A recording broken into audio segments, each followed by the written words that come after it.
नहमदुहु व नुसल्ली व नुसल्लिमु अला रसूलिहिल करीम, अम्मा बाद। अच्छा जी, आज 14 नवंबर जुमेरात 2024 है और आज अल्हम्दुलिल्लाह हम फ़स्स मूसविया, जिसकी तकरीबन कोई 9 किस्तें हम पिछले 4 महीने के दौरान तकरीबन पेश कर चुके हैं। तो उसके आज हम सफ़ा नंबर 458 फ़स्स हिकमत उलविया या उलविया फ़ी कलिमतिन मूसविया, ये जो हमने हज़रत मूसा अलैहिस्सलाम की तख्लीक़ और तश्कील और बैसत और नबूवत में जो इलाही रहमानी रब्बानी हिकमतें थीं शेख अकबर के इस फ़ुसूसुल हिकम से, तो उसकी 9 किस्तें आपके सामने ला चुके हैं हम। और आज उसकी 10वीं किस्त है और 10वें को कुरान मजीद कहता है कि तिल का अशरतुन कामिला, कि यहाँ 10 पे आके बात जो है वो मुकम्मल हो जाती है। 10 जो है वो अदद है, मुकम्मिल है, तकमील करने वाला है, ठीक है ना। तो ये तकरीबन 3-4 माह कबल जब यहाँ शहर में बारिश की वजह से ज़िंदगी सारी वो एक रुकी हुई थी, तो उसके दौरान में ये सिलसिला शुरू हुआ था। और उस वक्त जब वो मुताला चल रहा था पिछले चंद माह से या कोई 1 साल 1.5 साल से, तो एक पैसेज ख़ास एक जहन में एक मज़मून था कि वो जब फ़ुसूसुल हिकम जब भी उसका दर्स होगा तो सबसे पहले उसी इंतखाब का बयान होगा। मगर मैन प्रपोजेस गॉड डिस्पोजेस, इंसान कुछ सोचता है और खुदा जो है उन चीज़ों को अपने तरीके से मुरतब करता है। तो अभी कल तक ये आइडिया नहीं था कि आज हमने ये करनी, क्योंकि कल तक परसों तक 1 हफ़्ते पहले तक जो ख़्याल चल रहा था वो ये था कि पीछे जो फ़स्से, ये मैंने मार्क भी किए, बुक मार्क्स लगाए हुए, फ़स्से कलिमा दाऊदिया जो थी वो, और फ़स्स हिकमत वजूदिया फ़ी कलिमत दाऊदिया वो, और उसका पूरा मुताला करने के बाद जब मैं उससे अगले सबक यानी फ़स्स हिकमत नफ्सिया फ़ी कलिमत यूनसिया पे पहुंचा, तो पिछले 48 घंटे से या 72 घंटे से ये चल रहा था कि ये अब फ़स्स दाऊदी के बजाय फ़स्स यूनसी को पहले कर लेते हैं, ये ज़्यादा रेलेवेंट मालूम होती। मगर फिर आज सुबह ही ख्याल तब्दील हुआ कि नहीं, जो फ़स्स मूसविया चल रही थी उसकी जो आखिरी बात रह गई थी वो पेंडिंग थी, उसको पहले कर लेते हैं। और जब ये जो पिछले 4 महीने से जो एक मज़मून जिसको करना था, जिसके लिए हमने पूरी वो तमहीद बांधी, वो 9 लेक्चर्स फ़स्स मूसविया के किए और फिर उसमें 2 लेक्चर्स कुरान मजीद से कुछ आयतें कुछ मसला साबित करना था उसकी तहकीक में किए, तो तकरीबन 11-12 वो हो गया। और इसके अलावा कुछ और चीज़ें मिला के तो हमारे चैनल पर पिछले तकरीबन 4 माह में तकरीबन कोई 25-26 प्रोडक्शंस आ चुकी हैं वीडियोस। तो वो जो एक मामला पेंडिंग था वो आज उसको मुकम्मल किए देते हैं, ठीक है। फरमाते हैं, हाँ यहाँ तक तो हमने पढ़ लिया था ना कि फ़मा सम्मा हरकतुन फ़िल कौनि इल्ला वहिया हुब्बिया, यहाँ कायनात में कोई हरकत नहीं है मगर उसके पीछे मोहब्बत है। तो कायनात को सफ़र में या चलाने में, मुतहर्रिक रखने में, इवन के ज़िंदा रखने में, क्योंकि ज़िंदगी हरकत है और हरकत ज़िंदगी है, तो कायनात को वजूद रखने, वजूद बख्शने, उसको हरकत रखने, उसको चला कर रखने में जो ताकत या जज्बा कार फरमाए वो मोहब्बत है। तो मोहब्बत वो शय है जो मुर्दों को ज़िंदा, मौत को ज़िंदगी में तब्दील करती है और अदम को वजूद में तब्दील करती है और इरादे को शय में तब्दील करती है। सो जो लोग किसी शय को, किसी विजन को, किसी ख्वाब को शर्मिंदा ताबीर देखना चाहते हैं, अगर वो मशीयत इलाही से मुतसादिम ना हो तो वो उसके लिए फिर उस इरादे में मोहब्बत इतनी डाल दें, जान इतनी डाल दें, पैशन, शौक़ इतना डाल दें कि वो बिलाखिर पाया तकमील तक पहुँच कर ही रहे। तो पता चला सबसे मुअस्सिर और कारगर ताकतवर जज्बा जो है दुनिया में, ताकत जो है वो मोहब्बत की है। इसी को अब आजकल की जदीद मोटिवेशनल साइंस में, इकोनॉमिक्स में, फाइनेंस में, बिजनेस में, मार्केटिंग में, कम्युनिकेशन में, हर जगह पे इस्तेमाल किया जाता है इसको लॉ ऑफ अट्रैक्शन के नाम से। गो कि इसकी उसकी जुज़ियात में बहुत सारी काबिल एतराज़ चीज़ें हैं, वो अलग उनसे वो उस पर कोई उसकी वकालत या उसका वो नहीं हो रहा कोई, लेकिन उसमें भी यही है ना कि जब आप मोहब्बत शौक़ से जब किसी शय की तरफ मुतवज्जा होते हैं तो कायनात जो है वो कंस्पायर करके आपके लिए वो असबाब मुहैया करती है। और ख़ुद मैंने अपनी ज़िंदगी में तो सारा थ्रू आउट देखा ही है। पिछले दिनों मैंने आपको एक अपनी ज़िंदगी से एक अपनी ज़ाती तजर्बा की एक मिसाल भी बता दी थी कि जब एक मदरसे में मेरा जाना हुआ जो मेरे घर से करीब था, और जब मैंने उनसे तो उन्होंने मेरी उम्र कहा कि आपकी उम्र ज़्यादा है, फिर आप शादीशुदा हैं, फिर आप कोई काम रोज़गार भी करते हैं, उसके साथ कैसे इस मदरसे में एडजस्ट होंगे, फिर आपके जो ज़ौक़ ज़ायक़े हैं वो भी, चूँकि मैंने उनसे बता दिया था कि कहीं मुदाहनत और वो क्या कहते हैं कोई वो चीज़ ना हो जाए, वो जो इस्तेमाल करते हैं ना लोग तक़य्या और इस तरह की चीज़ ना हो, तो मैंने उनको बता दिया कि भाई ये मेरे ज़ौक़ी और इस तरह के रुझानात हैं मशरब के हवाले से। मसलक वसलक इसमें तो मैं बिलीव नहीं करता। मसलक तो आपको पता ही है कि हमारे यहाँ तो हिंदुस्तान पाकिस्तान में बहुत सारे जो मकातिब फ़िक्र हैं, स्कूल्स ऑफ थॉट हैं, उनको भी मसलक का दर्जा दे दिया जाता है, उनको भी मसलक समझ लिया जाता है, जो कि खाम ख्याली है या लाइल्मी है, कम इल्मी है या नादानी है या बददियानती है या कोई लालच उसमें होता है, वगरना वो मसालिक नहीं है। मसालिक तो दो ही हैं इस्लाम में। जो पहली सदी में जो एक बन गया था मसलक हज़रत मौला अली, हज़रत उस्मान की शहादत, खलीफा सोम के बाद खलीफा 4 हज़रत अली के दौर में या उस दौर उसके आसपास जो एक बन गया था, तो ठीक है ना, उसकी वजह से फिर जो आम्मतुल मुस्लिमीन थे उनको फिर एक नाम रखना पड़ा अहले सुन्नत वल जमात, वरना पहले तो सिर्फ मुसलमान ही हुआ करते थे ना, मोमिन हुआ करते थे। तो वो जो एक मसलक जो बन गए हैं पिछले 1350-1400 साल से, जो इस्लाम के शुरू से दो ही हैं, सीन शीन, वही मसलक हैं। फिर उनके विदिन अपनी उनके जितनी क्लासिफिकेशंस हैं वो फिर कुछ उसमें नफ्स की शरारत है, कुछ अकल की कोताहबीनी है, कुछ और मकर हैं, कुछ चीज़ें हैं, अल्लाह ताला उससे महफूज रखे। तो बहरहाल मसलक तो दो ही हैं, ठीक है ना। तो जो वो नहीं है वो सारे अहले सुन्नत हैं, जो हुजूर इस्लाम की सुन्नत और सहाबा का एहतराम और सहाबा के इज्तिमा और इजमाई सोच पर जो अपना आँखें और अकल उसको जो है वो बंद रखते हैं, उसको तस्लीम किए रखते हैं, तो वो फिर वो सारे अहले सुन्नत हो गए ना 1300-1400 बरस से, ठीक है ना। तो फिर उस मेन स्ट्रीम के अंदर फिर जो है वो कुछ उसूली, कुछ फ़िक़ही मज़ाहिब हैं, फ़िक़ही मसालिक कह लो, 4 हैं बड़े, 2-3 और भी थे, उनको ज़माने में इतना पजीराई नहीं मिल सकी, ठीक है ना। तो उस लिहाज से, फ़िक़ही लिहाज से फिर हम हनफ़ी हैं, ठीक है ना। तो बाकी वो सब चीज़ें चलती रहती हैं, ठीक है ना। तो मैं तो उतना वो मसलक वसलक को उसमें ज़्यादा वो नहीं करता, ठीक है ना। मैं तो तमाम अहले इस्लाम को, कलमा गो को मुसलमान समझता हूँ, उनका इतराफ़ करता हूँ, तस्लीम करता हूँ, चे जाइए कि किसी बुनियादी उस पर, यानी जो उसूल, जो असल है, यानी जो 6 या 7 अरकान हैं ईमान मुजमल के, उनमें से कोई उसका इनकारी हो जाए तो फिर वो वहाँ पे फिर वो कुछ हो सकता है, लेकिन बहरहाल अदरवाइज़ तो सारे मुसलमान हैं और अहले सुन्नत हैं। जब तक कि कोई हदीस या सुन्नत का सरीहन और बिला तावील, बिला एहतमाल इनकार न करे उसकी हुज्जियत या उसकी हैसियत का हर लिहाज से, तो फिर वो अपने आप को ख़ुद अहले सुन्नत से खारिज करके कुछ और बना देता है। अदरवाइज़ जो शीन में से नहीं है वो सारे सीन में से अहले सुन्नत में से हैं, ठीक है ना, जो अहले तशय्यो में से ना हो, ठीक है जी। तो मैं तो उनका कायल नहीं हूँ, लेकिन जब मैंने उनको बताया कि मेरे, जिस तरह इस वक्त भी आप देख सकते हैं मेरे सर पे जो टोपी मैंने रखी है, तो उसमें हुजूर गौसुल आज़म का एक गुंबद मुबारक जो है बगदाद का, उसकी शबीह है। तो वो एक अक्कास है ना कि मेरा रुझान किस तरह का है, ज़ौक़ी, मगर वो ज़ौक़ी है, वो उसका अकीदा या फ़िक़ा उससे कोई ताल्लुक़ नहीं है, वो एक मशरब, एक ज़ौक़ की बात है, ठीक है ना।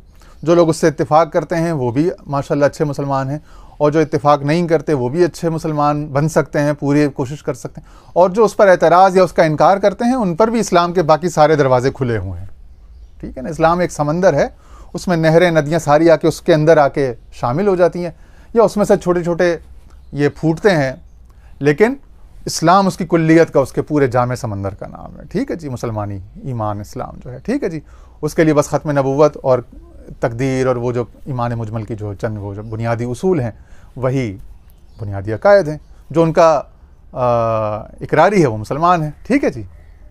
बाकी फिस्क है, तदलील यानी गुमराही, उसके हज़ारों लाखों असबाब हो सकते हैं, वो सब में हो सकते हैं, वो फ़र्दों में, जमातों में, तबकों में, हर जगह कम ज़्यादा मौजूद होंगे, ठीक है जी। तो मैंने जब उनसे ये कहा कि मेरा ये रुझान, उस वक्त मैंने कोई टोपी तो आम सी पहनी हुई थी, लेकिन मैंने कहा कि मेरे रुझान इस तरह से सूफियान हो, इस तरह के, तो उन्होंने 2-3 दिन आपस में कंसल्टेशंस करने के बाद उनके जो बड़े जो मोहतमी हैं जो भी थे, उन साहब ने आके मुझसे माजरत कर ली कि आप कहीं और दाखिला ले लें, कहीं और तशरीफ़ ले जाएं, हम आपकी खिदमत नहीं कर सकें। तो मैंने उनसे जब इसरार किया कि ये मुझे ज़रा सूट करता है और मैं आपके किसी भी नज़रियात या तसव्वुरात से कभी भी मुज़ाहिमत या तसादुम कोई मुझे उसका पूरा एहतराम है, आप लोगों की जो भी 150-200 साल की आपकी जो एक फ़िक्री तहरीक, उसकी जो काविशें हैं, उसके तमाम कॉन्ट्रीब्यूशंस का मैं एतराफ़ करता हूँ। और मैंने पहले दिन भी यही कहा था कि तमाम के एतराफ़ और एहतराम के साथ मैंने अपना आपको बता दिया, बाद में आप पे कोई चीज़ रिवील हो तो आपको वो ना हो कि यार ये यूँ था वो था। तो उन्होंने कहा कि वो आपके लिए बेहतर रहेगा, लेकिन ये उन्होंने भी यही कहा कि अगर आपकी जो अज़म और जज्बा इतना ही उसमें सलाबत और इस्तेहकाम है जितना आप दिखा रहे हैं, तो अल्लाह ताला बड़े कदरदान है। ये सिफ़त अल्लाह के साथ यही मैंने पहली बार उस दिन सुनी। उन्होंने कहा अल्लाह ताला बड़े कदरदान है, अल्लाह ताला आपको खाली हाथ नहीं छोड़ेंगे, आपकी झोली जो है वो मुराद जो है वो आपका दामनी मुराद जो आपका वो पूरा हो जाएगा। और अल्हम्दुलिल्लाह उसके बाद फिर वो सब कुछ हुआ और बहुत अच्छे तरीके से हुआ। बल्कि उसके बाद मैंने अपने एक हमारे बड़े हैं शाह साहब हैं, वो आए हुए थे वहाँ US से उर्स पे पेशावर, तो मैं उनसे बात कर रहा था, तो उन्होंने वही कहा कि वो अगर आपके बात के अगर वो कुछ लेक्चर्स देखते और आपके जो हवाशी और फ़वाइद सुन लेते, आपके तशरीहात और तौज़ीहात, तो कहते हैं कि शायद उनको अफसोस होता कि उन्होंने क्यों आपको जाने दिया। तो ये उनका एक मोहब्बत का इजहार था। बहरहाल तो इस तरह से ये चीज़ें चलती रहती। तो जब इंसान का आज़म हो, उसमें मोहब्बत हो, तो वो मोहब्बत इतना ताकतवर जज्बा है कि वो अदम को वजूद में, मादूम को मौजूद में तब्दील कर देता है। कहना ये चाह रहे थे, ठीक है ना। फ़मिनल उलमाए मन यअलमु ज़ालिक व मिनहुम मन यहजबुहु अस्सबबुल अक़रबु लिहुक्मिही फ़िल हाल व इस्तिलाइ अला नफ्स। कह रहे हैं जो उलमा हैं वो तो ये बात जानते हैं, और यहाँ पे उलमा से मुराद वो जो दरस निज़ामी किए हुए उलमा नहीं, यहाँ पे उलमा से मुराद जो उलमाए कामिलीन हैं, मुहक्किकीन हज़रात हैं। जब शेख उलमा का लफ्ज़ इस्तेमाल करते हैं तो बाज़ औक़ात उर्फ़ आम वाला माना उससे मुराद लिया जाता है, एक आम जो रस्मी जो आलिम दीन होता है, जो इल्म की एक वो जो रस्म को, उलूम अरबिया की रस्म को पूरा करके 8 साल 10 साल की पूरा करके आया होता है, मुफ्ती होता है। और मगर बाज़ औक़ात वो इस्तेमाल करते हैं जब लफ्ज़, तो वो सियाक़ व सबा के, तो वो उरफ़ा के लिए इस्तेमाल करते हैं।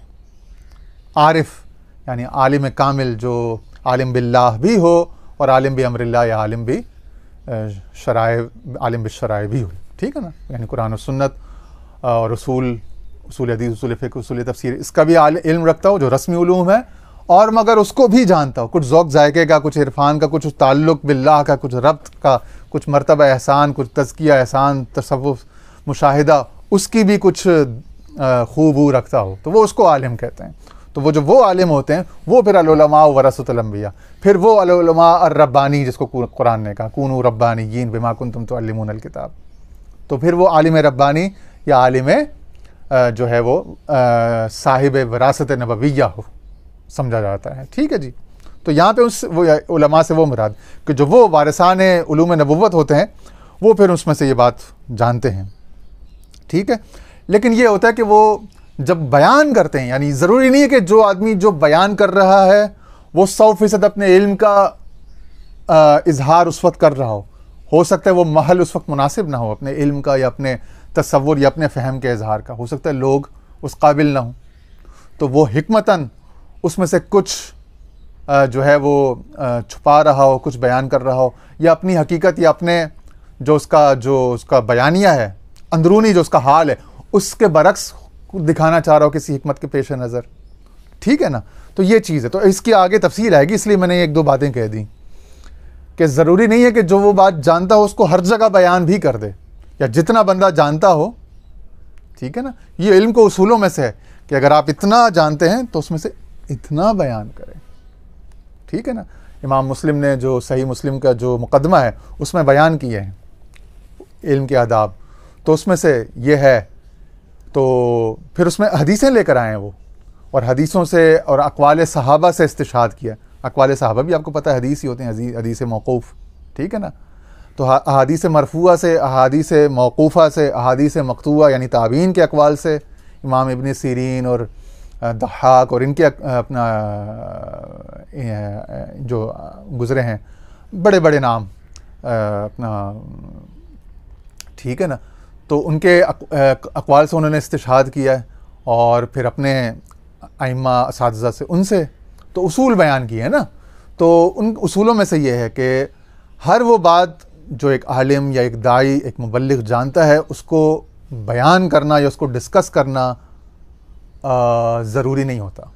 उसको ये मालूम होना चाहिए, उसको ये तमीज़ होना चाहिए, और यही इसी को हिकमत कहते हैं कि इल्म में से कितने का बयान करना है, कितने का इबलाग, किस मौके पर, किस महल में, किस नशिस्त में, किस सोहबत में करना है और कितना छुपाना है। वो कितमान इल्म नहीं है, वो हिकमत है। और किस मौके पर उसको डेफर करके, मौखर करके, किस मौके पर फिर उसको किस शख्स से, किस तबके से कौन सी बात करनी है, ये तमाम हिकमतें हैं, ये तमाम हिकमत अमलियाँ हैं जो एक मुबल्लिग, एक दाई के पेश नज़र रहनी चाहिए। ठीक है ना। फिर आगे फरमाते हैं फ़कान अल-खौफ़ु लिमूसा मशहूदन लहू बिमा वक़अ मिन क़त्लिहिल क़िब्तिय्यि व तदम्मन अल-खौफ़ु हुब्बन नजाति मिनल क़त्ल फ़फ़र्र लम्मा ख़ाफ़ व फ़िल माना फ़फ़र्र लम्मा अहब्बन नजात मिन फ़िरऔनी व अमलिही बिही, या मिन फ़िरऔना, क्योंकि ये गैर मुंसरिफ इसम है तो उसमें हालत जर में ज़बर आएगी।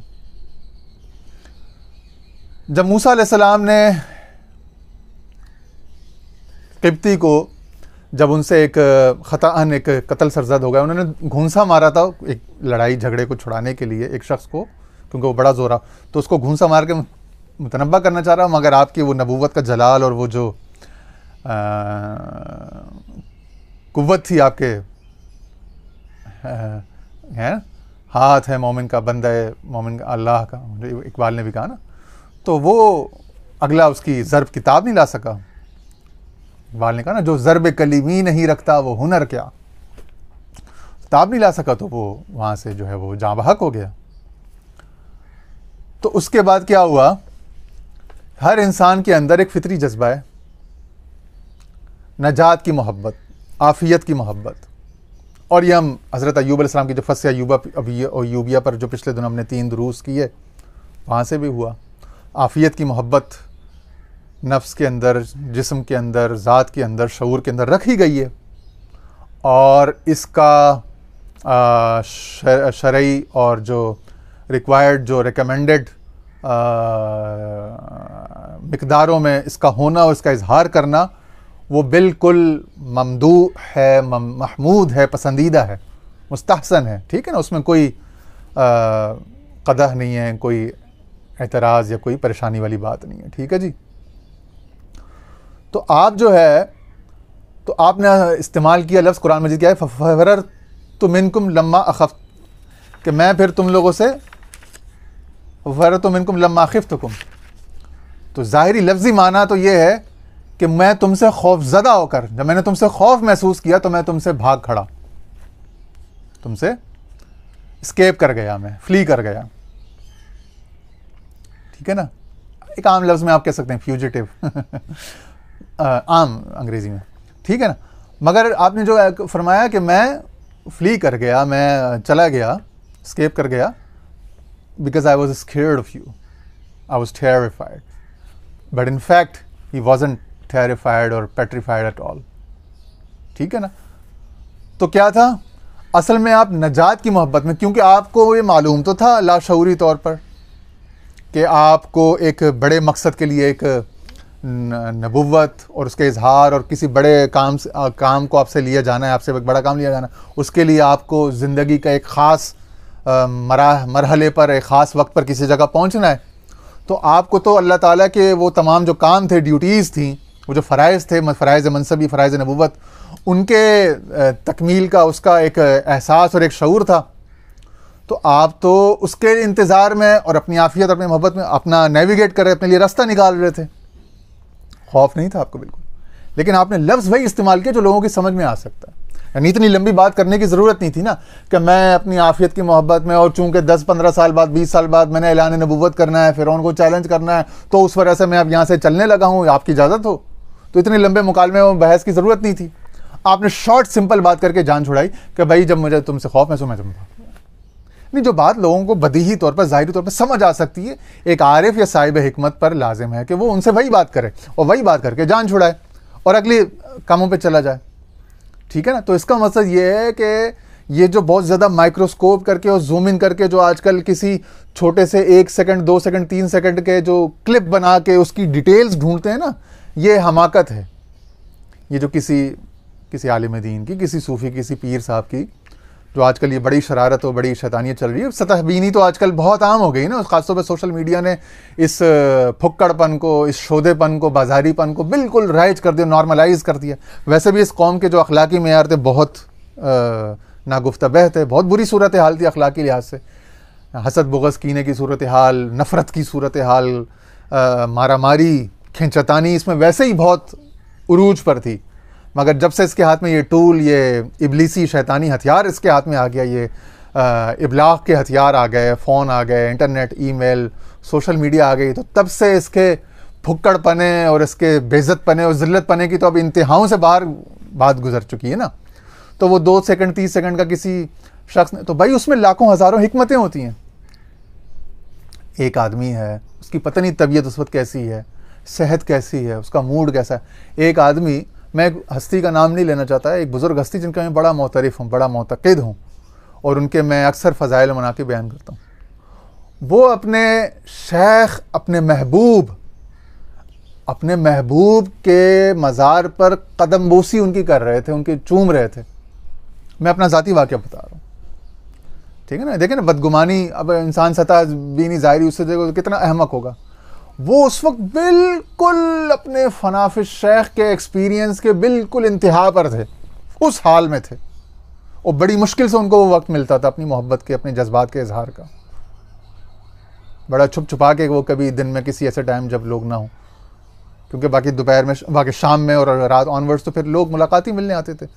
तो बड़ी मुश्किल से जो उनको एक नादिर एक मौका एक वो मिल जाता था, तो उसमें वो कदम बोसी कर रहे थे। और मेरा एक कज़न, मेरे चचा का एक बेटा है, वो बेचारा माजूर था, और उसके माजूर भी था एक, तो उसको कुछ कंडीशंस थी, वो उठने बैठने, गोद में उठा के उसको लेके जाते थे, 5-6 साल का हो चुका था, मगर वो एक उसके साथ कंडीशन थी मेडिकल। उसके साथ में फिर वो बेचारा बोल भी नहीं सकता था, और साथ में उसके दाढ़ में दर्द था बेचारे के सख्त, तो वो 24 घंटे रोता रहता था दिन रात। उसके माँ बाप बड़े परेशान थे। मैंने अपने चचा की तकलीफ़ को देखा, चचा से कहा कि आप, तो वो जिस वक्त वो बुज़ुर्ग, वो हस्ती, वो आशिक, अपने मुर्शिद के फ़ना, वो अपने महबूब के कदम का बोसा ले रहे हैं, ऐन उस वक्त मैं अपने चचा की मोहब्बत के हाथों मजबूर, अपनी रिश्तेदारी निभाने, अपने सिला रहमी खून का, वो मैंने वो बच्चे को आगे करके उनसे वो उनका हाल नहीं देखा और कहा कि इसको दम कर दें, इसको दुआ। तो 2 से 3 लम्हे के लिए ज़ाहिर है ये उनके लिए एक बहुत बड़ा सेटबैक था। ऐसे वक्त में किसी शख्स का अचानक आके दम की दरख्वास्त करना, दुआ की दरख्वास्त करना, ये बिल्कुल आदाब के ख़िलाफ़ है। तो नसीहत ये है कि हमेशा अदब आदाब के दायरे में कोई भी, किसी मेडिकल प्रैक्टिस, किसी डॉक्टर के पास भी जाएं, किसी टीचर से भी कोई सवाल पूछना हो तो उसके भी आदाब, प्रोटोकॉल, मौका महल का लिहाज करना चाहिए ना। अचानक इस तरह से मुंह खोल के आप अपना मसला लेके चले जाएं कि ये है, तो वो कोई भी आदमी कितना भी ज़र्फ़ वाला, हौसले वाला हो, तो उसको 1-2 मिनट के लिए शौक तो लगता है। तो ये बहुत बड़ा शॉकिंग और बहुत बड़ा नेगेटिव एक्सपीरियंस था। तो जाहिर है 1-2 लम्हे के लिए उन्होंने ताज्जुब की निगाह से या घूर के मुझे देखा, जो कि मेरे लिए एक नया एक्सपीरियंस था, क्योंकि मैं उनसे कभी शफ़क़त के अलावा किसी और रवैये की, सुलूक की तवक्को नहीं कर सकता था। ठीक है ना। गलती तो सरासर मेरी ही थी, तो मेरे साथ मेरे रिश्तेदार भी थे। वो घूर के देखा और उसी जलाल में उन्होंने फिर वो दूसरी तरफ उनको, मेरे रिश्तेदार को भी देखा। फिर जाहिर है कि 3 से 4 सेकंड तो उनको लग गए अपने गैदर करने में, अपने आप को रिकम्पोज करने में, और उसके बाद फिर बाहर आके उन्होंने वो मसला सुना और वो दम, दुआ, वो सब चीज़ें हो गई। लेकिन वो एक मोमेंट मेरी मेमोरी में फ्रीज हो गया कि बेमौका, बेमहल बात करना, इससे बड़ा जुल्म, इससे बड़ी जहालत, इससे बड़ी बेअदबी और इससे बड़ी गुनाह और इससे बड़ी गलती इंसान से नहीं हो सकती कि वो बेमौका या बेमहल किसी से बात कर जाए, ठीक है ना। तो वो उम्र भर के लिए इस तरह ज़िंदगी में 2-3 ऐसे वाक़यात हुए कि मुझे नसीहत हो गई। बहरहाल, तो मकसद कहने का ये है कि ये जो 2-3 सेकंड या 1 सेकंड की बात को या 5 सेकंड के लम्हे को जो वो बहुत जूम इन करके उसको स्लो मोशन में ले जाके उस पर कंप्यूटर एडिटिंग टेक्निक्स अप्लाई करके उसकी मीम बनाते हैं, इस तरह से प्रोपेगेंडा करना, किसी आपको नहीं पता कि उस वक्त वो पीर साहब या वो फलाना साहब या फलाना सियासी लीडर, इवन के सियासी या कोई स्पोर्ट्स का लीडर हो, वो उस वक्त बेचारा किस हालत में, और ना आपने उसको सफाई का मौका भी नहीं दिया, और उसके एक प्राइवेट मोमेंट को एक उसको कैप्चर करके उसको खामखा इतना वो बड़ा उसको बना दिया जाता है। तो ये कोई मुनासिब रवैया नहीं है बिल्कुल भी, ठीक है ना। किसी भी ज़रूरी नहीं कि वो मजहबी या रूहानी शख्स हो, कि एक आम आदमी है, एक स्पोर्ट्समैन या एक बिजनेसमैन है, एक पॉलिटिशियन है, तो उसके किसी 1-2 सेकंड के 3 सेकंड के एक लफ्ज़ को, एक जुमले को ट्विस्ट करके मरोड़ कर उसको कोई एंगल दे देना और किसी लम्हे को स्लो मोशन पे करके इतना फैला देना, ये इतनी डिटेल में जाना, इतनी माइक्रो स्पेसिफिक्स में जाना, ये कोई इंसानियत नहीं है, ठीक है ना, ये किसी भी लिहाज से। तो ये बहुत सारे वाक़यात होते रहते हैं। ये चलें इस टेक्स्ट पे आ जाए, अपने रियल लाइफ इवेंट्स पे आ जाएं, क्योंकि असल जो बायोग्राफी है ना वही सबसे बड़ा सबक है। ये सब चलता रहेगा, ये उसी के साथ साथ है। जैसे एक पीर खाना है पाकिस्तान का ही, एक ख़ानदान है, सादात में से बड़े मुअज़्ज़ज़ लोग, बड़े उनके बाप दादा परदादा की तो बड़ी बहुत सारी कंट्रीब्यूशन, बहुत सारी खिदमात हैं इस खित्ते, इस मुल्क के लिए, इस पूरे रीजन अहले इस्लाम के लिए, मिल्लत के लिए।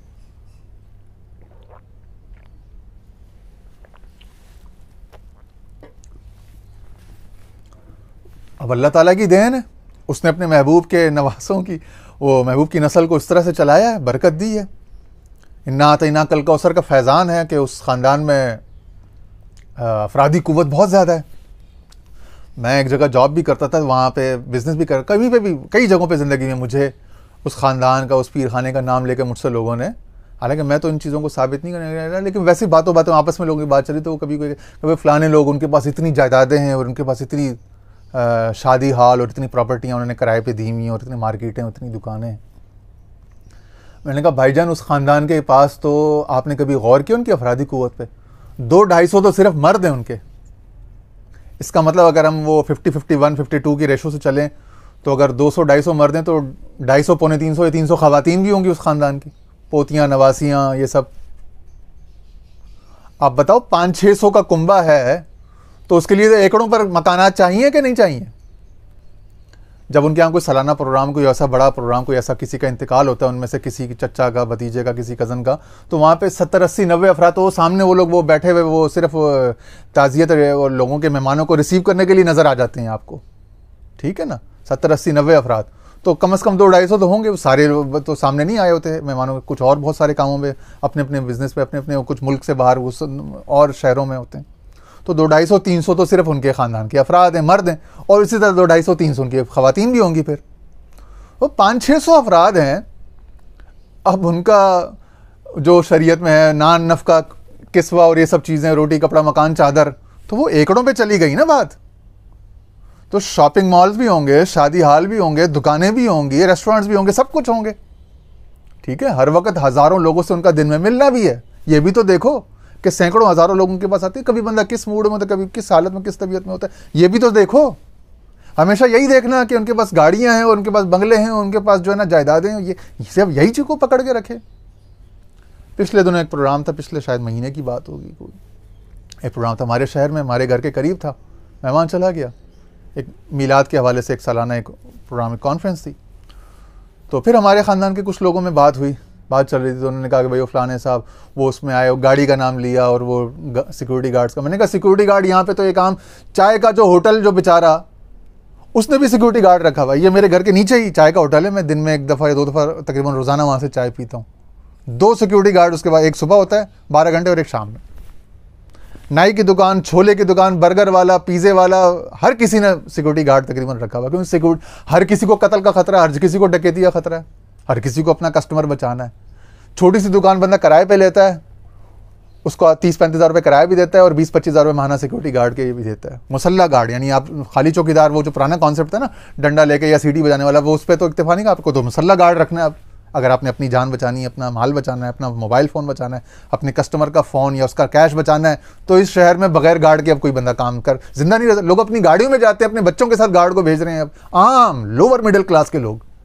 तो सिक्योरिटी गार्ड के बगैर तो अब कोई भी नहीं है यहाँ पे तकरीबन, जो ज़रा सा भी अफोर्ड कर सकता है। इवन कि मैं हर वक्त ये सोचता हूँ पिछले काफ़ी सालों से कि मैं कब अपने साथ एक सिक्योरिटी गार्ड रखूँ, या अपने बच्ची के साथ जब वो बाहर स्कूल जाए, क्योंकि ज़िंदगी किसी की भी यहाँ महफूज नहीं है, किसी का कुछ भी महफूज नहीं है। अदम तहफ़्फ़ुज़ इंतहाओं पे है, तो जाहिर है ये असबाब करने होते हैं हर किसी को। अपने माँ बाप को देखता हूँ तो सोचता हूँ उनके लिए सिक्योरिटी गार्ड रखूँ, अगर ड्राइवर नहीं तो कम अज़ कम उनकी हिफाजत के लिए, उनकी खिदमत के लिए रखूँ।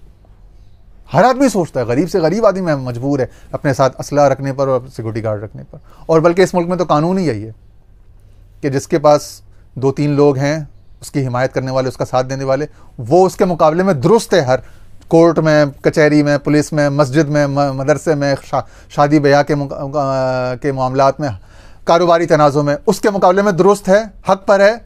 जिसके पास कोई नहीं है, जो अकेला है, जो गरीब, जो यानी लावारिस है, जिसके साथ 1-2 बंदे खड़े होने वाले हैं, फिर जिसके साथ 1-2 बंदे, 3 बंदे खड़े होने वाले, उसकी हाँ में उसका सपोर्ट कर, उसके ऊपर वो बंदा भारी और हक पर है गलत होने के बावजूद, जिसके पास एक मुसल्लह सिक्योरिटी गार्ड है।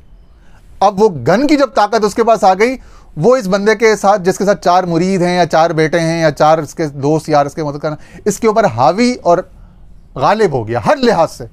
हर स्टेज पर उसको प्रेफरेंस मिलेगी, उसको दुरुस्त समझा जाएगा गलत होने के बावजूद, हक पर समझा जाएगा ना हक हो, नारवा होने के बावजूद, जायज़ समझा जाएगा ना जायज़ होने के बावजूद, और इसको गलत समझा जाएगा।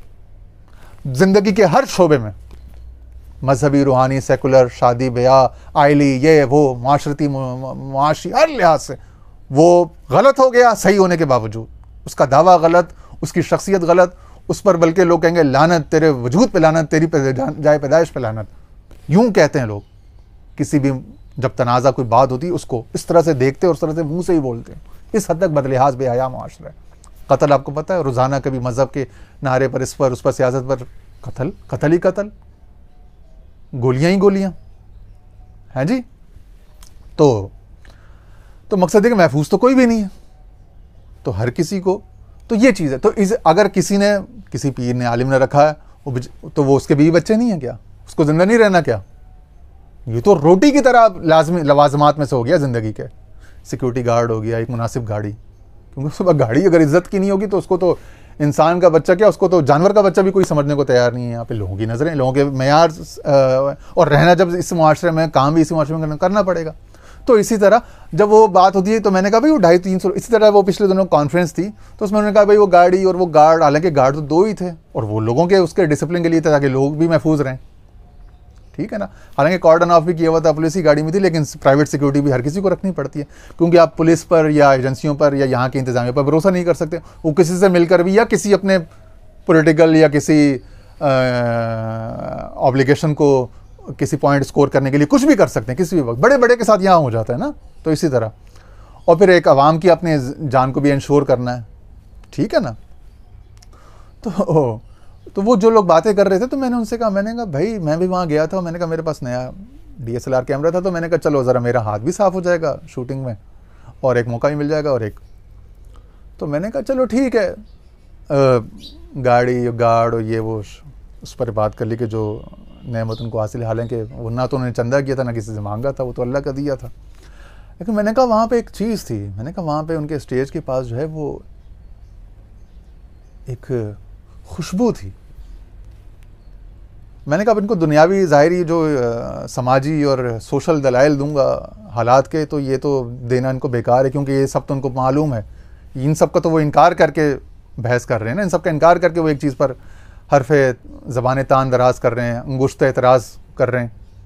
तो मैंने कहा भाई वो वहाँ पे खुशबू थी जो नाक से, यानी ज़ाहिरी वो परफ्यूम की खुशबू या किसी इतर बखूर की खुशबू नहीं, ओद की या किसी उसकी ये जो बूटियाँ होती हैं जलाने वाली, कोई काफूर या बखूर या कोई वो अपना जो होता है वो अमलियात वाले, या क्रिश्चियनिटी में भी जिसकी वो है लोबान वगैरह, कोई ऐसी चीज़ नहीं। तो मैंने कहा भाई एक वो जो अंदर दिल में आती है खुशबू है मुस्तफ़ा और मदीने की दरबार रिसालत की, फैज़ान की, उसकी जो खुशबू होती है, तो मैंने कहा वो खुशबू थी वहाँ पे और बड़ी वाफर मिकदार में, और मैंने उसको बड़ा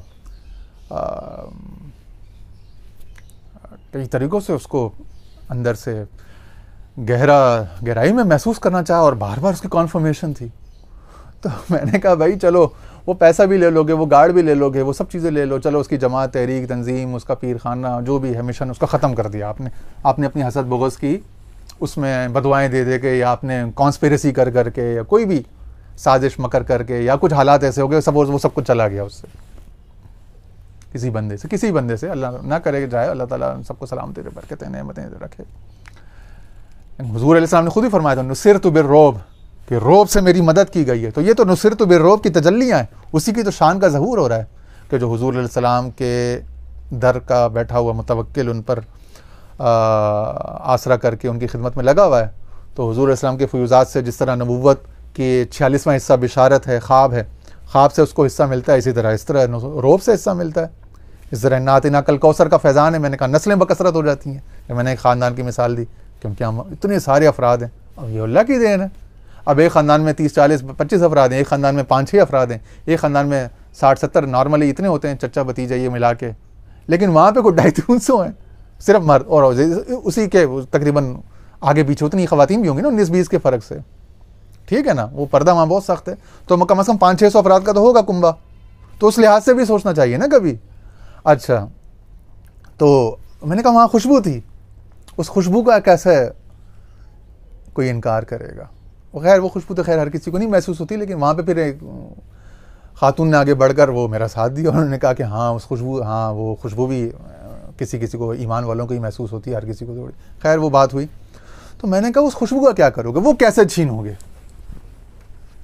वो जो किसी के पीछे कमर पे स्टैंप लगी हुई है उसको कहाँ से छीनोगे, वो जो किसी की पेशानी में एक लतीफ़ा डाला गया, एक नूर डाला हुआ है, जो अहले नज़र, साहिबान कश्फ, अल्लाह ताला पर्दे उठाता है, किसी के दिल में कुछ रोशनी है, कोई रंग है, कोई ख़ास कोई चीज़ है, तो कोई किसी की रूह में एक वो चिराग जल रहा है, वो कहाँ से छीनोगे, उसका क्या करोगे।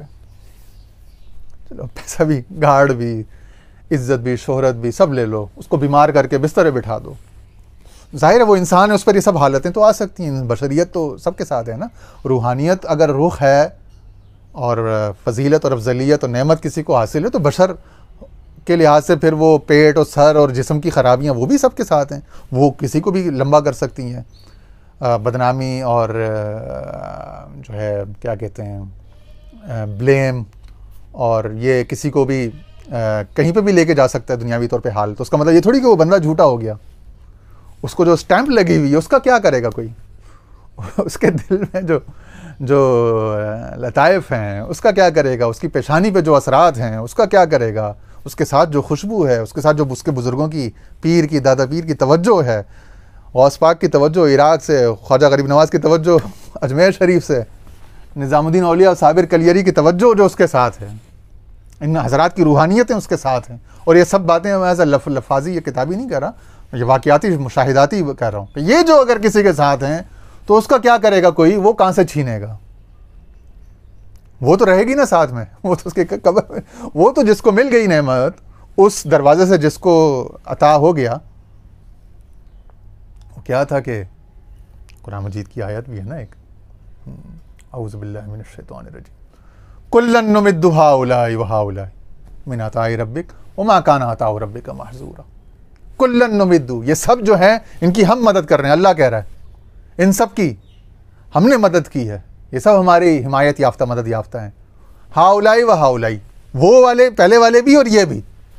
शेख अकबर की किताब अल-असफ़ार में था ना, जब हमने गालिबन 7वीं नशिस्त थी 2021 जनवरी, 7 या 8 जनवरी तारीख़ तक मुझे अंदाज़ा है, क्या था, तो उनकी भी हम मदद करते थे तो इनकी भी हम मदद कर रहे हैं।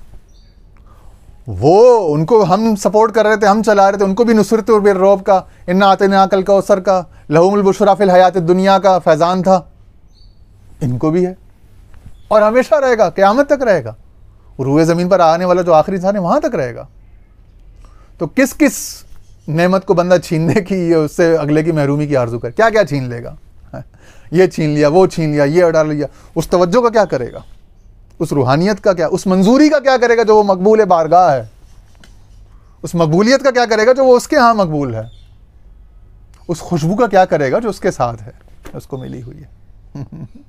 उस रूहानी जायके का क्या करेगा जो उसके शख्सियत में, उसकी बात में, उसकी तहरीर में, उसकी तकरीर में है, उसके चेहरे में है? और जो हसीनों को, जो जिनके अंदर पाक है, उनको नज़र आता है, उनको मिलता है, उस खुराक का कोई क्या करेगा? वो कहाँ से बंद करवाएगा कोई? वो कौन छीनेगा? उसका क्या करेगा? तो वो भी तो है। तो ये ज़ाहिरी अकल ने जो पर्दा डाल रखा है, इसके बियॉन्ड और बहुत सारे हकायक, बहुत सारे लेवल्स हैं। अल्लाह ताला हमें वहाँ की भी रसाई और वहाँ का शौक़ और वहाँ की नेमतें अता फरमाए सबको, इस उम्मत के। मेरी तो दुआ, मुझे तो कोई किसी से कोई जेलसी, कोई मेरे दिल में कोई तंगी नहीं। अल्लाह और अल्लाह की मखलूक, अल्लाह के बंदे हैं, उसकी रसूल की उम्मत है। कोई मेहनत करे, कोई काबिल हो तो हम शान कही देते हैं। अल्लाह ने कहा ना कि कै काऊस और कै कबात, वो ईरान और खुसरो और के जो बादशाह जैसी शान थी, वो शान देते हैं, कई यानी वो वाली शानें देते हैं हम, खुसरवाना शानें। ढूंढने वालों को दुनिया भी नहीं देते। What you seek is seeking you. तो जो तलब करेगा, वो मियाँ साहब फरमाते थे कि दरवाज़ा खटखटाते रहो, लाजमी खुलेगा, बल्कि दरवाज़ा खोल के तोड़ के आपको अंदर दाखिल कर दिया जाएगा हरम में। दरवाज़ा खटखटाते रहो। तो मूसा अलैहिस्सलाम, तो बात ये थी कि जिस ज़बान में, जिस अहद में आप पैदा होते हो, उसी के टूल्स लेकर, उसी के इक्विपमेंट, उसी के पैराडस के अंदर आपको बात करनी होती है। ज़रूरी नहीं कि हर जगह पर आप लंबी तफसीलात और गहराइयाँ बयान करो। जो मैं बयान कर रहा हूँ, ये फिर वो खिदमत के वो लोग होते हैं जो फिर ये करते हैं नीचे के काम। वो फिर कुछ खिदमत, कुछ लोग, वो मिरासी जो होता है, वो अपने चौधरी की तारीफ़ें करता है। तो अल्लाह वाले जो होते हैं वो खामोश रहते हैं, वो दरगुजर करते हैं, वो सीधी बात करते हैं या शॉर्ट बात करते हैं या नहीं बात करते। और उनके खुद्दाम, उनके नीचे के लोग जो होते हैं, वो फिर ये खिदमत के फरीज़े सर अंजाम देते हैं। वो अपने लेवल के हिसाब से ड्यूटी करते हैं, ठीक है ना। तो आदमी को अपने लेवल, अपने उसके हिसाब से अपना वजीफ़ा है बंदगी अदा करना चाहिए। हम अपना अदा कर रहे हैं, ठीक है जी। तो वो अपना दिफा नहीं करेंगे, खुशबुएँ, उनका दिफा, उनकी वकालत कोई और करेगा। वो फ्यूज़ात, वो तवज्जुहात, वो रूहानियात जो उनके साथ हैं, वो भी तो है सब। उसके तालिब बनो। वो जो सौदा है ना, उसका, उस पर नज़र रखे बंदा।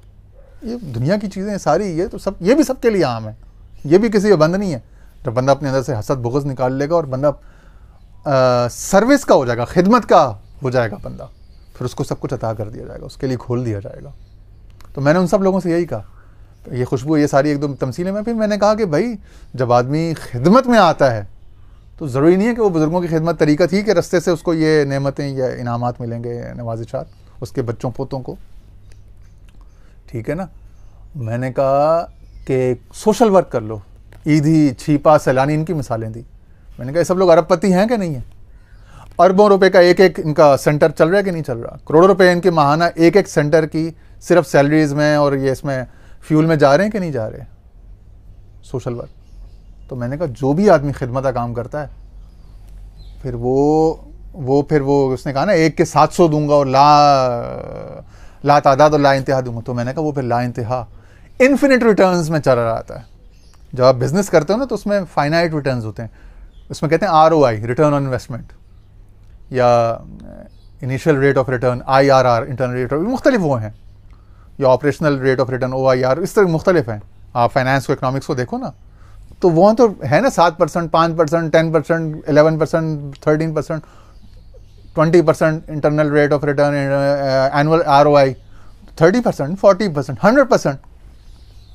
मगर जो उसके खिदमत में होता है वहाँ इन्फिनिट है। 700 तो उसने क्वान्टिफाई करके दिया है कि एक के 100 में से 7, वो 7 बालियाँ और 7 में हर बाली में 100 दाने, 700। और फिर कहा जिसको हम चाहें तो इस पर इजाफतन काउंटलेस इन्फिनिट रिटर्न्स भी देते हैं। तो ये तो बंदा खिदमत में आ जाए। एक बुज़ुर्ग हस्ती की एक तस्वीर मुझे एक जगह, अच्छी जगह मिली, मैंने वो 20 रुपये की तस्वीर ली थी, 20 रुपये की, मुझे याद है 2009 या 10 में। और फिर उन बुज़ुर्ग के पर्दा करने के 20-25 साल के बाद का वाक़या है। फिर उन बुज़ुर्ग के एक मुरीद थे, एक आशिक थे, उनके बड़े में वो थे, मुहिब थे। वो साइकिल पे जाते हुए इस तरह कारी साहब थे, मदरसे में बच्चों को कुरान पढ़ाते। उन्होंने मुझसे वो बातें की, तो उन्होंने मुझसे वो तस्वीर देखी तो उन्होंने मांग ली। तो मैंने उनको उन बुजुर्ग की तस्वीर भी दे दी, उनकी वो हयात तैयबा सीरत का एक वो किताब थी, किताबचा कोई 1-2 चीज़ें वो भी दे दी। तो उन्होंने मुझे कहा कि इसका यानी फ़ीस या इसका मुआवजा क्या होगा, पैसे? मैंने कहा कुछ नहीं। अच्छा, उस वक्त मुझे नहीं था मालूम।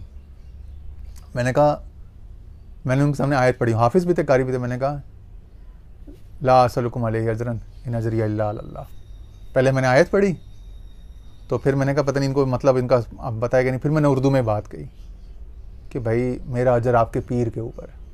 मुझे अच्छी तरह याद है, बस मैंने उनकी तरफ देख के यूँ कहा था, मेरा अजर आपके पीर।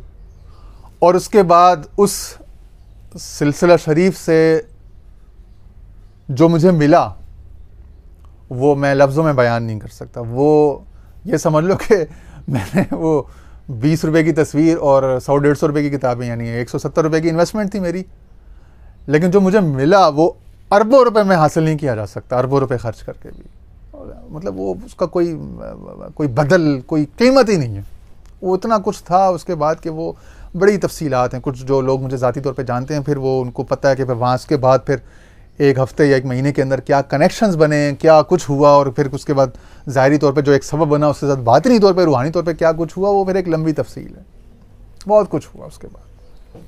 सामने भी मेरे 1-2 निशानियाँ उनकी इस वक्त भी सामने इत्तेफाक से नज़र आ गई। मैं जब मैं ये कैमरे के मिरर में जब वो देख रहा हूँ अपनी मॉनिटर में वीडियो, तो मुझे 1-2 चीज़ें नज़र आ गई। तो वो बहुत कुछ अल्लाह की मदद के हज़ारों लाखों इम्कानात हैं, असबाब हैं। किस वक्त बंदा किस नीयत से क्या बोलता है, क्या कर जाता है, और उसके रिटर्न में फिर उसको क्या कुछ मिलता है। स्टीव जॉब्स जो एप्पल का CEO था, इंतकाल हो गया, उसने क्या कहा था अपनी जो कमेंसमेंट स्पीच थी वो स्टैनफोर्ड यूनिवर्सिटी की, वहाँ पे उसने क्या बोला था, you can only connect the dots looking backwards. कहना जब आप प्रोसेस से गुजर रहे हो तो उस वक्त आपको नहीं पता होता कि कुदरत आपके लिए क्या चाहती है, आगे कुदरत ने आपको क्या देना है, क्या प्लान है, प्रोसेस में स्टेप्स किस लिए आ रहे हैं। लेकिन जब आप कहीं पहुँचते हो किसी position of authority, position of influence पर, ठीक है ना, पोजीशन ऑफ पावर पर, पोजीशन ऑफ इफेक्टिवनेस पर आप जब पहुँच जाते हो, किसी असर और रसूख, किसी काम करने की जगह पर आप होते हो, खिदमत के इफेक्टिव रोल प्ले करने, वहाँ से जब आप पीछे देखते हो अपने सफ़र को, अपनी जर्नी को, ओह हो अच्छा तो ये इसके लिए था, ये कॉज इस इफेक्ट को क्रिएट करने के लिए था, ये इफेक्ट इस इफेक्ट के लिए कॉज बना, इस तरह से ये चेन ऑफ इवेंट्स हो रहे थे, ओह हो, तब आपको पता चलता है। ठीक है ना। तो करते रहना चाहिए। आलम में कोई शय ज़ाया नहीं होती, किसी की मेहनत ज़ाया नहीं होती। मेरा तो हर वक्त यही कहना होता है, पिछले 4-5 दफ़ा मैं कह चुका हूँ पिछले लेक्चर्स में, और खुसूसन हिकम मैंने उठाई इसीलिए थी कि फिर उस यकीन को, उस जज्बे को ज़िंदा करना था कि भाई उसके यहाँ कोई मेहनत ज़ाया नहीं होती। टूटी फूटी कोशिश करो, टूटी फूटी कर, फिर अल्लाह ताला उसमें बरकत, बेहतरी लेकर आते रहते हैं। ठीक है ना। ग्रेजुएशन की दुनिया है, तदर्रुज की दुनिया है, यहाँ मदारिस तय होते हैं, चीज़ें नीचे से ऊपर जाती हैं। परफेक्शन के उसमें रहोगे कि नहीं सब कुछ बेहतर हो जाएगा, तब मैंने डिलीवर करना है, तब मैंने बात करनी है, तब मैंने इजहार करना है, ऐलान करना है, तो वो फिर बंदा रह जाएगा, एनालिसिस पैरालिसिस का शिकार हो जाएगा। टू मच एनालिसिस कि भाई 5354 फैक्टर्स को मैंने कंसिडर करने के बाद ये फैसला करना है, तो फिर वो ज़िंदगी गुजर जाएगी। कर जाओ, बेबी स्टेप्स उठा लो, परफेक्शन, बेहतरी हालात के साथ, वक्त के साथ आएगी इंशाल्लाह। तो वो हमेशा ज़ाहिरी और वो बात जो लोगों को फौरी तौर पे समझ आ जाए वो करके जान छुड़ाते हैं। उन्होंने किया। ठीक है। फलम्मा अहब्बन नजात मिन फिरऔन व अमलिही बिही फज़कर सबब अल अक़रब अल मशहूद लहू फ़िल वक़्तिल लज़ी व कसूरत अल जिस्म लिल बशर। तो कहते हैं वो जो फौरी तौर पे नजर आने वाला जो कॉज था, जो सबब था, उन्होंने उसका इज़हार किया। भाई मुझे तुम्हें डर लगा, तुम्हारा डर लगा। इसका मतलब ये नहीं कि अंबिया डरते हैं। वो कहते हैं ना लोग, भैया औलिया अला इन्ना औलिया अल्लाह ला खौफुन अलैहिम वला हुम। इस पर आज की एक और बात ख़त्म करके, एक और वाक़या सुना के अपनी पीर साहब का आज की बात ख़त्म करते हैं इंशाल्लाह। फिर ये बातें चलती रहेंगी कि अला इन्ना एक आम के भाई वो अल्लाह के दोस्तों पर कोई खौफ नहीं होता, ला खौफुन अलैहिम वला हुम यहज़नून, वो गमगीन नहीं होंगे। एक तो ये ला खौफा अलैहिम यानी ला नफ़ी जिन्स का लोग माना मुराद ले लेते हैं कि कोई भाई उन पर खौफ नहीं होता। एक नॉर्मल, एक आम, जिसको आम खौफ कहते हैं, वो जो एक इंसान को लाहक रहता है अपनी अपना कि मेरा क्या बनेगा, इस तरह का खौफ। और एक वो जो जिन से, जादू से, छोटी छोटी चीज़ों से जो डरता है एक आम आदमी, एक आम मुसलमान, उस तरह का खौफ की बात हो रही है। वरना अल्लाह का मोहब्बत का खौफ, खशियत, वो जो खशियत जो है वो वाला, वो तो रहता है। और मुझसे कोई गलती ना हो जाए, मुझे पकड़ ना लिया जाए, इस तरह के खौफ तो रहते हैं ना। ठीक है, ला खौफुन कहा नकिरा, ला खौफा नहीं कहा कि उस पर ज़बर ला के नहीं, वो मुतलकन खौफ ही नहीं होता। ठीक है ना, लेकिन आमतौर पर ये माना समझते हैं। बहरहाल तो खौफ तो आमतौर पे चूंकि लोगों को खौफ लाहक रहते हैं, तो वो वाले खौफ या अंदेशे नहीं होते उनको। रोटी कौन देगा, बच्चों का क्या बनेगा, ये अगर होते भी नॉर्मल बहुत कम होते हैं, बहुत ज़्यादा एक आम आदमी वाले उस तरह के नहीं होते, क्योंकि वो अल्लाह की दोस्ती बहुत सारी चीज़ों में ढारस और तसल्ली और यकीन और तवक्कुल और रज़ा और इस तरह के जज्बात और इस तरह के अनवार पैदा कर देती है तबीयत में, सोच में। ज़रूरी नहीं कि फिर अनवार का बंदा हर जगह इजहार भी, ऐलान भी करे, उनको ज़ाहिर भी करता रहे, ये नहीं है उसका, वो ज़रूरी नहीं है। हो सकता है वो अपने आप को बहुत अपने लेवल से 500 साल नीचे दिखाए, 500 दर्जे नीचे दिखाए, इसका इम्कान है। ठीक है ना, इसको याद रखें कि वो जो बात करता है ज़रूरी नहीं कि उसके हाल का आईनादार हो, उसका हाल हो सकता है वहाँ और वो दिखाता खुद को यहाँ हो, तो ये हो सकता है कि ये नज़ूल हाल करते हैं ये लोग, अपने आप को अपने मकाम से, अपनी हकीकत से कई नीचे दिखाते हैं, ताकि अवाम उनको समझ के ये ना कि जादूगर है, पता नहीं क्या है, पता नहीं क्या, ये ना सवाल पैदा, लोग परेशान ना हो जाए। तो इसीलिए आम जैसी बात है। हमारे भी सभी लोगों से पूछना दाल का फसल कैसा हुआ, चना कितना हुआ इस दफ़ा, आम सी बातें करते हैं लोगों से, क्योंकि ज़मींदारों से वही बातें करेंगे ना, मज़दूरों से आम सी बातें करते हैं, हाँ मैं यहाँ गया वहाँ हूँ, ये चीज़ अच्छी लगी, ये बुरी लगी, आम सी बातें होती थी। ठीक है ना, इस पर भी मैं 2-4 दफ़ा पीछे समझा चुका। तो हमारे पीर साहब फरमाते हैं कि ये 1962-63 का वाक़या, ग़ालिबन 65 की जंग से पहले का वो बताते हैं। कह रहे हैं कि मैं कराची, या शायद उसके वही 65-70 के, यानी 60 की दिहाई का वाक़या। कह रहे हैं कि मैं कराची जाता था अपने,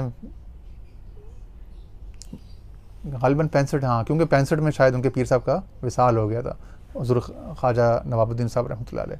तो कहते हैं कि मैं कराची गया उनके साथ, तो कराची में उनके एक कज़न है यहाँ, उनके यहाँ वो ठहरे हुए थे यहाँ चाकीवाड़ा में, वो पुराना जो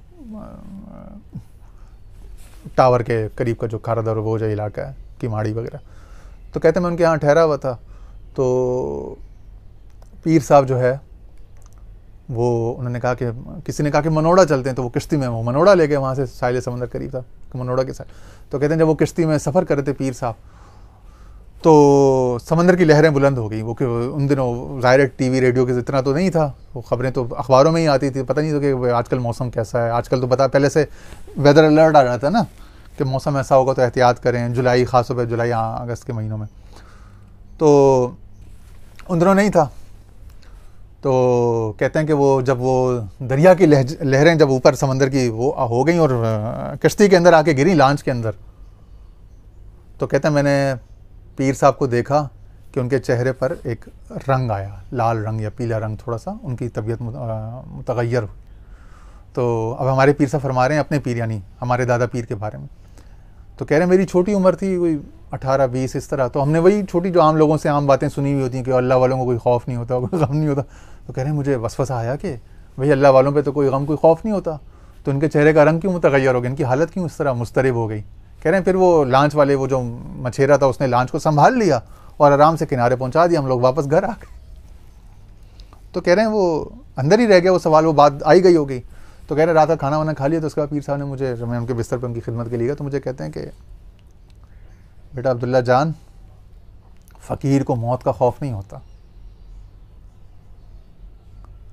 लेकिन मुझे उस वक्त जब वो तलातुम आया समंदर में और जब पानी आ गया, बारिश अपना समंदर का, लहरों का लांच के अंदर, तो कह रहे हैं उस वक्त मुझे ये तशवीश हुई कि अगर इस हालत में मैं अल्लाह के पास चला जाता हूँ, अल्लाह ने पूछ लिया कि नवाबुद्दीन तू तो दीन की तबलीग के लिए मोरी शरीफ से वहाँ कराची गया था, तो बताइए समंदर में क्या करने, तू शुगल तफरी के लिए आया हुआ था, इसमें कौन सा दीन का या तबलीग का काम है।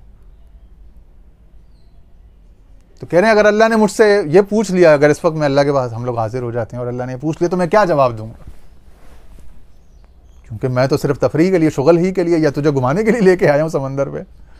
तो यानी कोई तबलीगी, कोई दीनी, कोई रूहानी मकसद तो उस वक्त नहीं था ना, खिदमत खल्क का मकसद नहीं था ना, यानी कहने का मकसद, हालांकि वो भी जायज़ है, मुबाह काम है, तफरी तबाह, दोस्ती यारी ताल्लुकदारी को, सोशल रिलेशंस को, घर वाले उनको निभाना, वो सब मुबाह हैं, जायज़ हैं, हलाल है, कोई वो नहीं। लेकिन उनकी तकवा इतना वो था ताल्लुक बिल्लाह में कि चूंकि वो अपने असल मिशन से, कोर जो काम था उससे थोड़ा सा आगे हटके है।